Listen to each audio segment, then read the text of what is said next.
the sweet tooth often, but it's nice to be able to serve some desserts for your friends when they come around, and it's even nicer if it can be a nice healthy thing that can take no time at all to put together. So today I'm going to do a phyllo and ricotta tart. Okay, so to get started, the real trick here is using the phyllo pastry.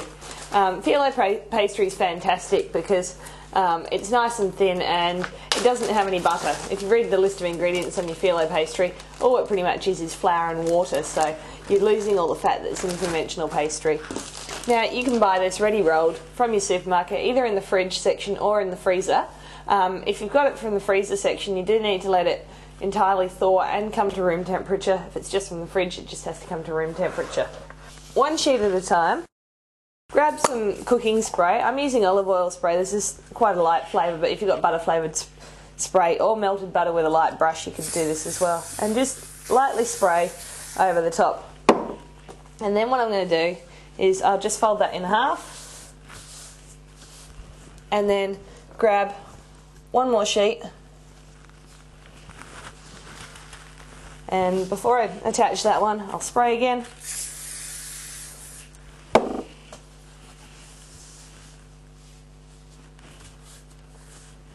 And then before I fold in half, I just give it another spray. So then essentially we've got 4 layers here.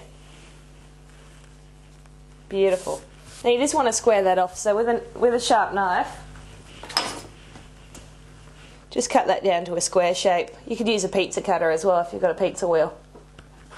And then we can just get rid of that piece. We don't need that. So then what we're going to do is cut that into 4 pieces. There you go, so that's going to make you 4 tarts. Then it's as simple as getting a mould. Now you can use some silicone moulds like the ones I've got here, or you could use just a muffin tin with some cupcake papers as well. And you're just going to take these and place the wrappers into the moulds. And just do this for all 4 of them, and then they're going to go on a tray into the oven at about 180, 350 for about 10 minutes maybe. Just keep an eye on them. You want them to get nice and golden. Thought I'd never do this, but here's one I prepared earlier. Now if you don't have the moulds or muffin tins, you can create all sorts of different other shapes as well. You can do square ones like that or round ones. I just kind of rolled the edges in on some paper, kind of scrunched the edges up, and just sprayed on a little bit more of that just to get that kind of tart shape. But it won't hold the mixture so well, so you're better off using a cup, but it's up to you. So something like that will give you something like that. Now the filling's almost as simple. It's low-fat ricotta cheese, not the fat-free stuff. This is 5%, which is a low-fat, and it's the firm stuff as well, not the stuff you get in tubs, but the stuff you buy in the kind of cakes from behind a deli counter. Okay, so in with that, I'm going to put some quark. Now I'm using full-fat quark. You could use cream cheese if you want, but quark's got much better source of A, B, C and D minerals and vitamins, as well as a higher amount of protein. I'll give all the quantities for this at the end of the episode. I've also got some sugar. I'm using caster sugar here. I like to use real sugar in all my baking, but you could use artificial sweetener or half and half, which we have done once here on Healthy Helpings. Not half and half milk, but half sugar, half artificial sweetener. And pop all that into a blender along with a little bit of cinnamon. You could choose to make this a lemon flavour instead and put some lemon zest in.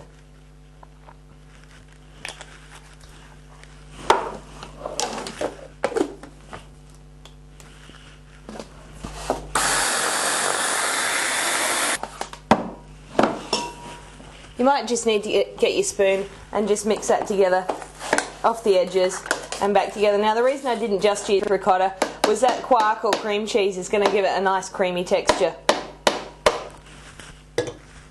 And then I'll just give it another quick blend.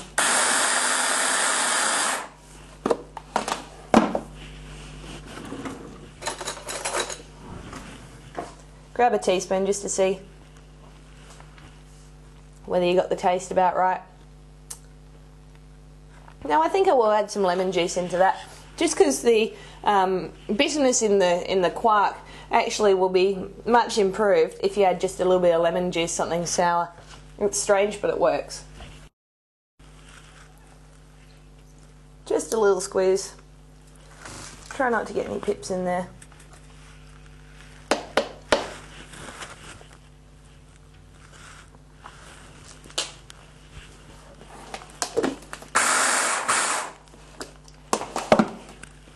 And we'll give that another taste.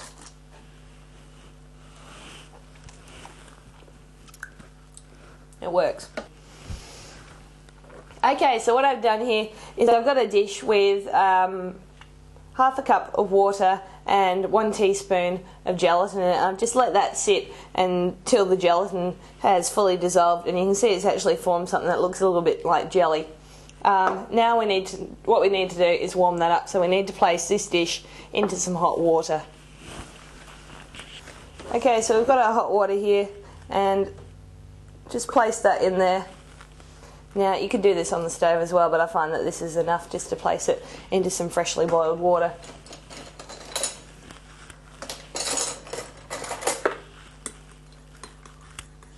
And just give that a stir until it melts. You can see that it's quite wobbly right now, but it will melt all the way down. So that's pretty liquid. We're going to pour that into the blender here, and ooh, that could have been disastrous. Get the spoon out of the way.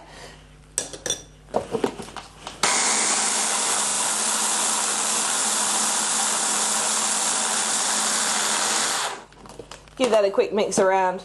Now that should be all nice and smooth and creamy now, and we're ready to start putting that into our pastry cases. Now you can refrigerate that for up until an hour before you're ready to serve your dessert, because this will make your pastry soggy after about an hour and a half, so you don't want it sitting in there any longer than that.